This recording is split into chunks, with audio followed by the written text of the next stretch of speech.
Like a thief in the night, Texas Tech is stealing the best players in the Big 12. Are you the next to be stolen? This is the Dose Grande Squad. You're talking ball with the Big 12 squad. From Oklahoma State to Utah, from Kansas State to BYU, from Houston to Texas Tech, it's the local experts of the Locked On Podcast Network bringing you scoops, breakdowns, and the most comprehensive preview of the upcoming Big 12 weekend. Buckle up. It's the Big 12 squad, and we have a seat for you. No hurt feelings and thin skin allowed. Squad up. You're part of the Big 12 squad. Happy Thursday night, everybody. Welcome to the Big 12 Squad. I'm Drake Toll from America's #1 Big 12 podcast, Locked On Big 12. And joining me, he is 5'3", but 140 pounds. What a swimmer's build. He covers the Colorado Buffaloes every day. His name is Kevin Borba. But wait, too much teaching, too much coaching. You can never have too much of a good thing. Parker Ainsworth, host Locked On Cougs, all things Houston, and he is the man in the backwards hat. Get you a do for segment number 2. Mountaineer Paul, Locked On West Virginia, talking all things, and Locked On Oklahoma State. Locked On Oklahoma State for the time being. And look, great place to start. Our thoughts with Cody Stovall right now, who is dealing with medical things that we know he'll overcome, that we'll know he'll be back from. And our hope is in the next few days, he is back on the air with the Oklahoma State faithful. In the meantime, our thoughts are certainly with him. It's a great way to start the squad. Mountaineer Paul, great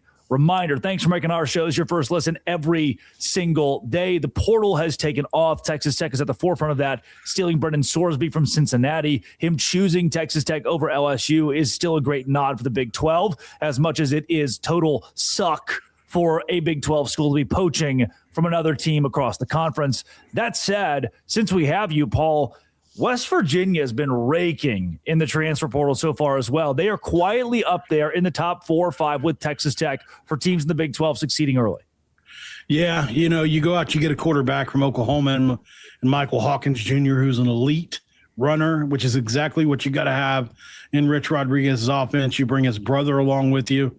Definitely ain't mad at that. Anytime you're recruited to play at Oklahoma, you're probably a good player. And you don't have to teach him the defense, obviously, because Zach Alley came over from Oklahoma last year. And so that kind of excites you. And there are other guys as well. Obviously, Jameer Latimer is another guy you bring over from Wisconsin who follows his brother. It's almost like West Virginia's come up with a new plan here. We're just going to get siblings. But Amari Latimer, our 4-star flip on signing day, his brother played at Wisconsin and Jameer, and now Jameer joins his brother at West Virginia, and he is currently our highest rated transfer right now.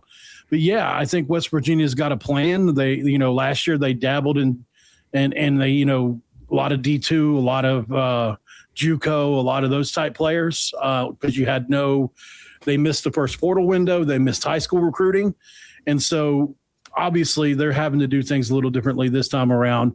And you look around the portal and you see West Virginia targeting multiple guys with 2 or 3 years left. I think that's part of the plan as well. Trying to build Kevin Borba, state of the program with, you mentioned it off air, Deion Sanders has been everywhere here recently, and one can only hope that he's had at least some extreme focus. So it's a weird thing, but some very, very extreme focus on the transfer portal. Yeah, Deion Sanders has been well-traveled recently, supporting his son, heading back to Texas. But we all know he's the king of the transfer portal. And the Colorado Buffaloes have started off hot in the portal. They landed Danny Scudero, the San Jose State wide receiver who led the country in receiving yards. He was one of the more electric wide receivers in the country, I would say. Programs like he torched Texas, he torched Stanford, he hung like 140 yards on Stanford.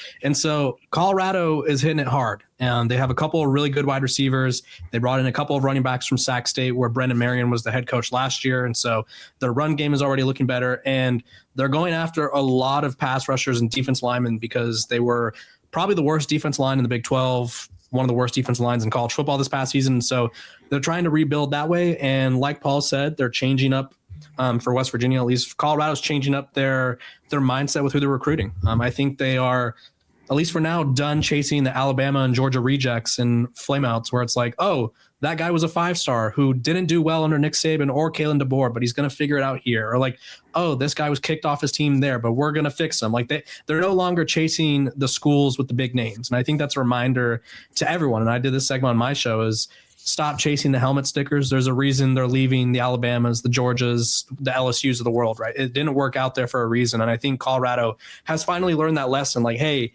he flamed out at one of the biggest programs with the biggest resources in college football. Why would we go after him? So they're going after a lot of group of 5 guys, FCS guys who have experience, who are all conference caliber players, and they also have multiple years of eligibility. Parker, Houston had an incredible year in 2025, but there are definitely going to be holes next year the portal can fill. How are those being filled? Will they be filled successfully? I only heard part of that question because I think I'm working with some Mountaineer Wi-Fi. No, jokes aside, I will say all has great Wi-Fi now, by the way. Fixed it all, and I'm a little jealous because mine still has problems. If the question was about what's being fixed at Houston, what's being filled in Houston, I will say that the big deal for Houston is feel like a lot of getting the band back together. They bring in Mekhi Hughes, who was he had 2,700 rushing yards over 2 seasons at Tulane, went to Oregon. Was one of a bunch of people that went to Oregon all at the same time and asked for a red shirt early in the season. He's coming home to play for Willie Fritz and Slade Nagel again, right, as he did at Tulane. They bring in Shadre Hurst, who is a 2-time All-American Athletic Conference guy. I think a lot of people assumed he was going to follow Summerall to Florida, and he actually opted to come play for Nagel and Fritz at Houston. Top-tier interior offensive lineman. Nobody likes the interior guys as much, but he's as good as it gets inside. They're doing okay things out there at Houston as far as that kind of stuff goes.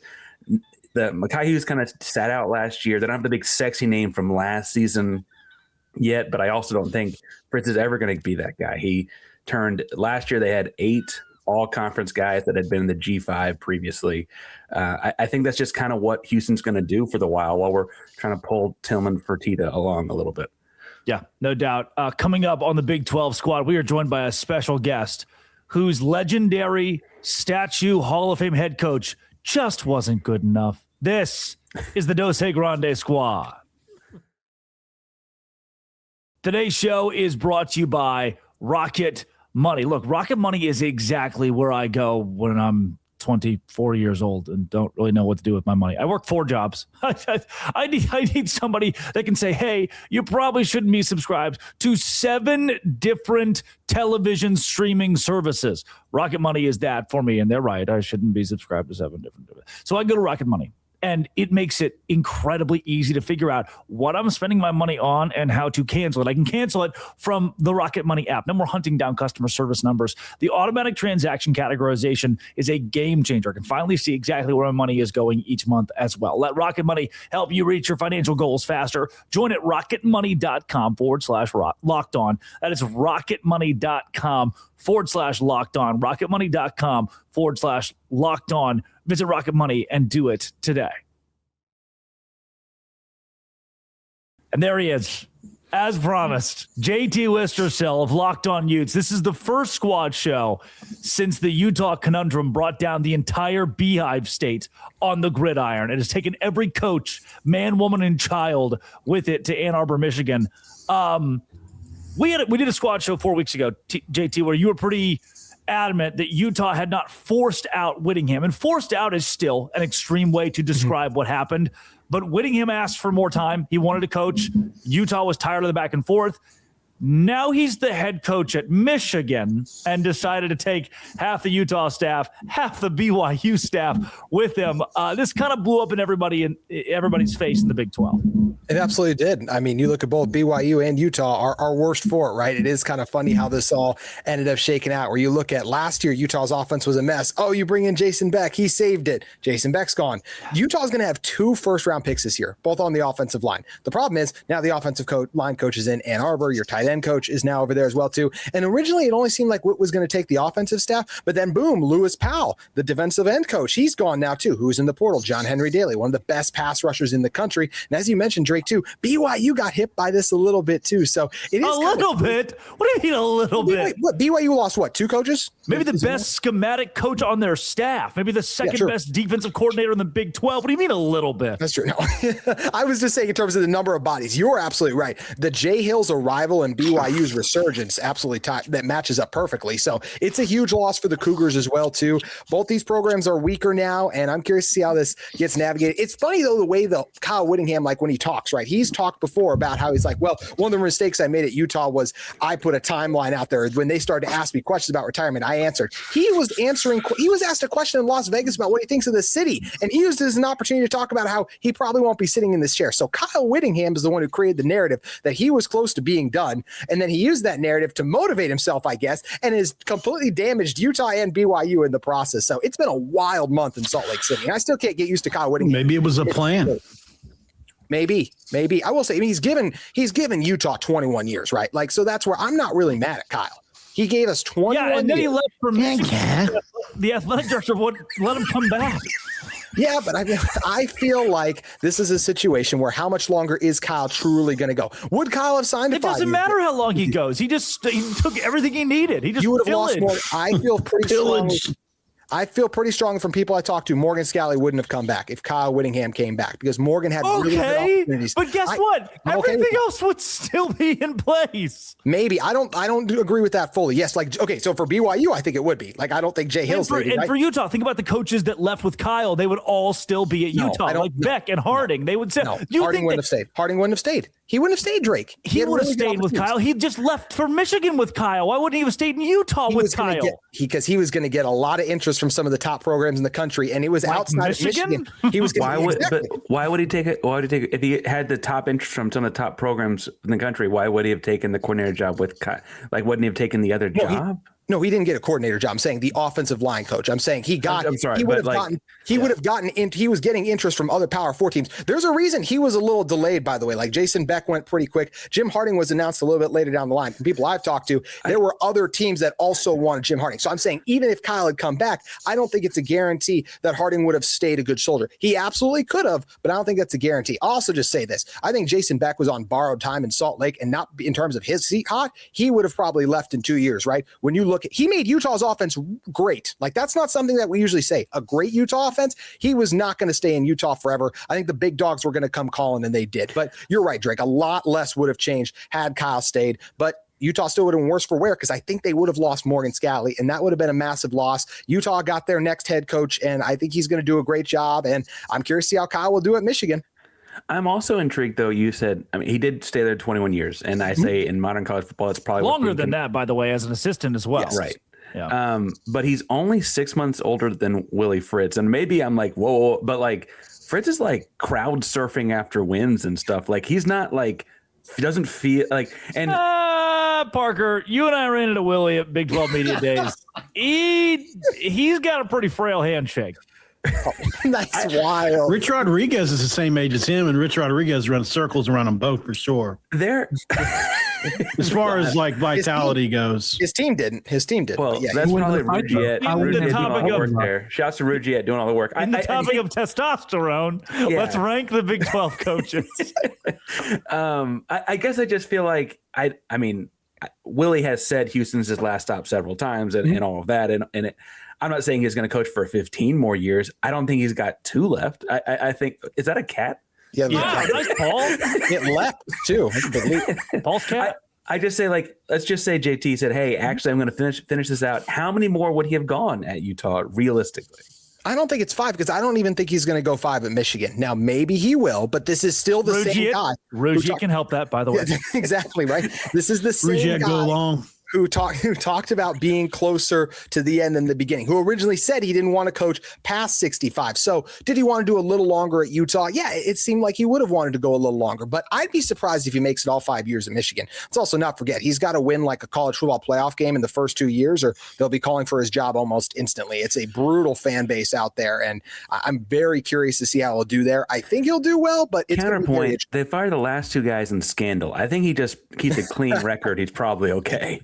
But they weren't happy. Sharon Moore's seat was going to be hot going into next season. Michigan fans were mad because they're unreasonable. Keep it in your pants. And maybe Sharon Moore is still that is the butter knife. Keep the butter knife in your pants. Oh, maybe God. Sharon Moore. Well, and keep your hands in your pockets and don't steal signal. There's both options, right? All bad things. Many things. Paul, I've heard Michigan fans compare this to the Rich Rodriguez situation. I think he could be the next Rich Rod at Michigan. Is that a little blasphemous? Do you feel offended when people say that?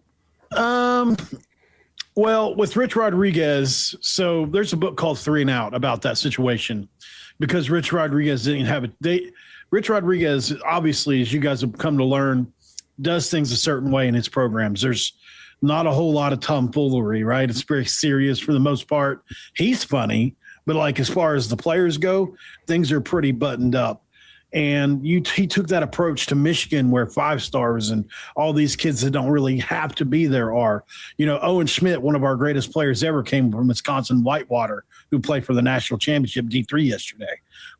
Those kids don't have any choice. Like, they're glad to be there. We're just happy to be here. Put us through whatever you got to put us through. And he took that, mentality to Michigan. And not only did the players push back against it, but everybody did. He tried to take this newfangled spread attack to Michigan and try to run this spread offense when they've been 3 yards in a cloud of dust for 50 years, and they didn't take to it well. I think nowadays you could probably take any offense you wanted to Michigan, and they'd be much more accepting of it, just because that's a sign of the times. Offenses are just much more accepted now. Brady Hoke took Rich Rod's players and won a Sugar Bowl. Rich Rod got not even 3 years at Michigan. So, I think at the end of the day, had Rich Rod been given a normal span of time for that era, which was 4 years, I think he would have won. But nobody's really going to ever know. I think similarly with Kyle Whittingham, if you give him 4 years, he's going to win there. He's going to have the resources. He can recruit. So there are similarities, but no, I don't think they're going to rebel against Whittingham like they did Rich Rod. I mean, Kyle Whittingham is culture, right? Like, that's what he created with Utah, stability. This was the perfect hire for Michigan. The whole reason at the time I was saying as a 1 year interim is because I did think Kyle was even closer to the end, just based on the comments he made in the past. Then all of a sudden he got this extra juice and extra fire. And I think Michigan does create that, right? It's one of the premier jobs in the country. I think that's why they had their pick of the litter. And that's why, like, Alabama's Kalen DeBoer, right? He never exactly put it down like he was never going to get it, like never going to take it for a very long time. Eventually he put a statement out, but he did let it linger out there for a long time. This is an incredibly appealing job. He's already gotten Bryce Underwood to agree to stay. I think he will win at Michigan. Will he win a national championship there, which is what the fans want? I'm going to lean no, but I do think he'll make the playoff there. Should Utah fire Mark Harlan, Big 12 squad? Oh my gosh. Don't, oh my God. Morba. No. Morba. You got an athletic director who lets the 21-year head coach, statue, Hall of Fame guy walk, because that guy kept being like, I'm retiring, not retiring, retiring, not retiring. So yeah, wishy-washy. You salvage the coach who was the defensive coordinator, but he's never won a game as a head coach, never been a permanent head coach. So you take a chance on that guy. Your basketball team sucks. Your baseball team sucks. A lot of programs at your university suck, and you just lost. Gymnastics is good. Dear God. The Rockettes, right? Isn't that what they're called? Red Rocks. Red yes, Rocks, sir. sorry. And you just lost the biggest thing going for you for the last 2 decades, Kyle Whittingham, Sugar Bowl champion. Do you maybe start to question the athletic director if you're Kevin Borba in that situation? I think you could start to question it, but you have to look at how he handles this next year. Like, this is athletic directors operate on a weird calendar. Do you mean does he or does he not run on the field to berate the officials this season? Has he learned his lesson? Frowned upon? Like, where is that in the list of things? Like, he didn't. But like, I think you have to evaluate the whole year, right? And so what does he do next? So basketball, they just hired a new coach. How does he operate, right? Do they get better? Do they improve?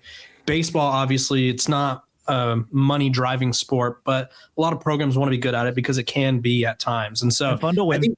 I think you evaluate this year and how Morgan Scalley does. I don't think you can fault him for doing what he felt was right. I don't think I can fault him. I think I can fault anybody for doing what they did. It sounds like Kyle Whittingham is leaving regardless. It was either they made him leave or they let him leave. Like, No. Whittingham talks to the donors. Do you want to be broken up with, or do you want to be the person who breaks up with the other person? Whittingham asked them for more time. He wanted to say, if Harlan had said, sure, we'll give you more time, Whittingham's still the head coach at Utah. JT? I'm still not fully sure if that's the case. If the Michigan job's available, it's a different challenge. It's very low. I want to be very clear though. There is absolutely a chance what Drake is saying is true. If they all came to an agreement and were like, you know what, Kyle, we want you as long as you'll have us. I do think there's absolutely a chance Kyle Whittingham is still the coach there. But at the same time, guys, sometimes it's better to move on from something a little early than too late. And Utah would have, I feel very strongly that Utah would have lost Morgan Scalley. How this all plays off long term, we'll see. Didn't Kyle Whittingham lose his energy and passion over the last year or so? Like, then he found Rougiet.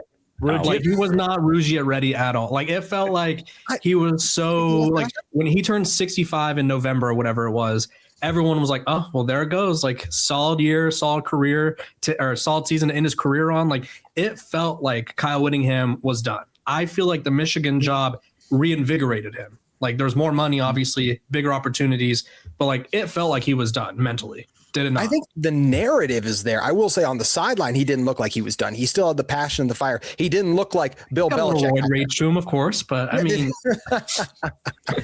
he still had the passion. He still had the energy, and I think there's absolutely the case, right? Where I think he was very interested in coming back to Utah, and then they had their conversations took place, right? And then it was like, you know what? It's the right time for me to step down, right? That's where Utah, and then it seems like they came to an agreement there, and he stepped down, and now he's got a chance to go to Michigan too. So look, I'm really excited about Morgan Scalley. I think you guys are all poo-pooing on Morgan Scalley. Like, he can't do a really good job. I think it's way too early for the Mark Harlan stuff we're talking about here. I think we're 2 years away from that, right? Give Alex Jensen 2 years to see if basketball's trending in the right direction. Give Morgan Scalley 2 football seasons, I feel like, to see how that trends. And then we can have this as more of a conversation. Does he get to be critical of the conference on the whole over that whole 2 years? I mean, he didn't any the one that called out the conference as well. That was 2 years ago, but yeah.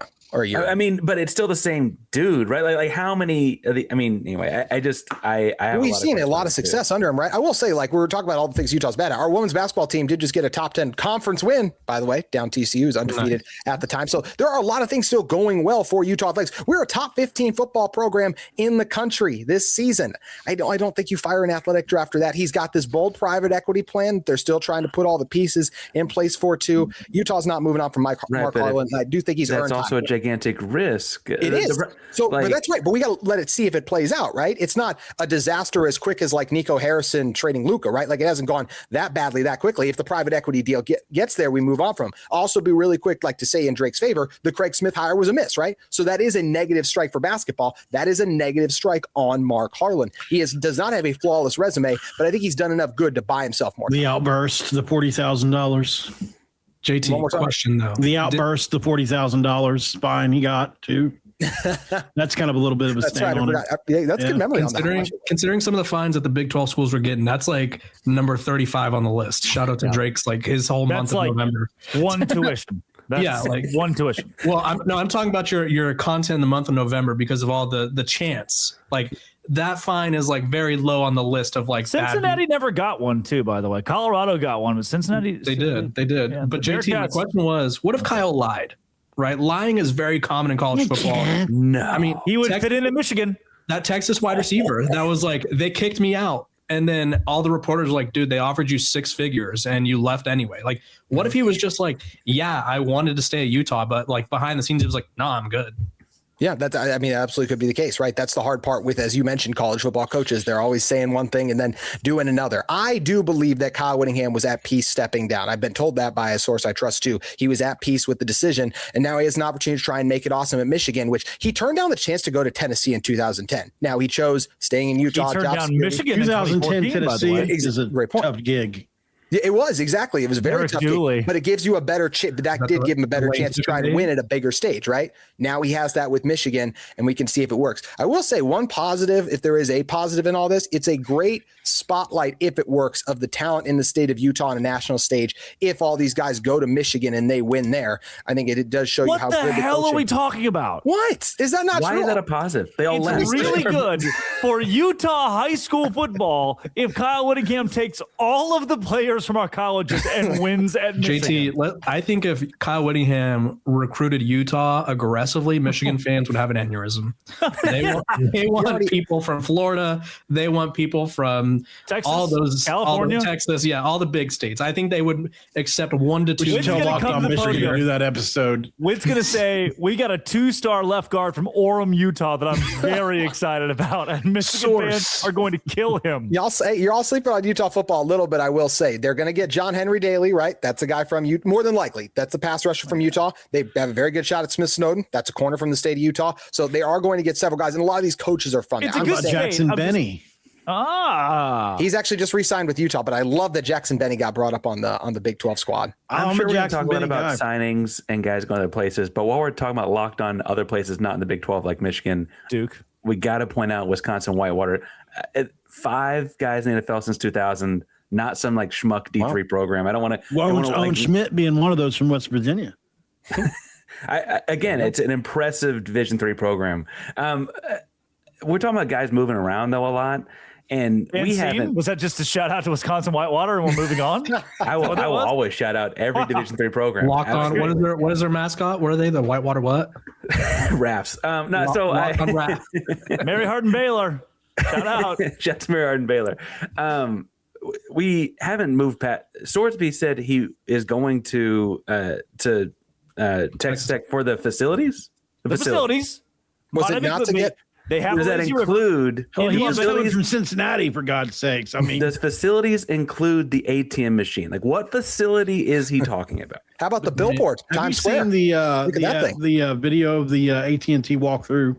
It's like with a drone. Have you ever seen it? It's insane.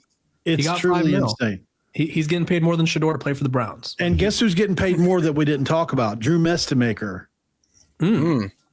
How much is he $7 getting paid? million Paul? deal for Oklahoma State. $7 Is million? that real? Have we corroborated? That's, yes, it's real. I confirmed it. The Oklahoma State Mean Green.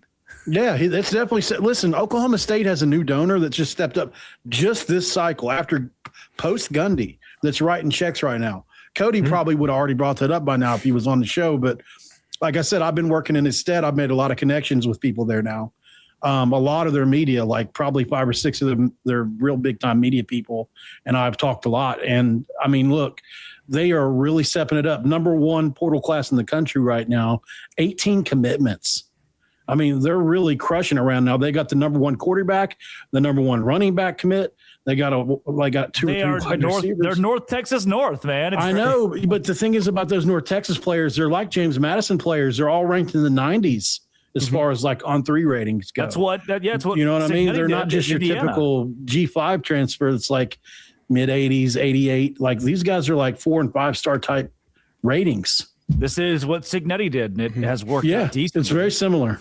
Can I say something really quick? How do you guys feel about Tech flexing the Sorsby signing after they just got shut out in the college football playoff? I feel like they should go dormant at least for a little bit. Then we can do that. Oh, but you I just thought got that was- shut out. Oh, And now I they're thought supposed on to do. purpose because they got shut out because the quarterback played bad. Yep. And so here's a quarterback. Like, Yeah. I thought that was 100% on purpose. That's the move. You got to make that move That because was such a everyone bad game for him. everyone was like, if you have a above average quarterback, you're probably winning that game because Oregon worth didn't the do money? anything until the end. And is he worth $5 million to you guys? No, probably not Alex 5 million. Sorsby? but I think- to live in Lubbock, I think there's so. this report out there that they have to be paid a little bit extra to get some of the top guys to go to Lubbock because believe it or not, it's not. This Bloomington's great, by the way.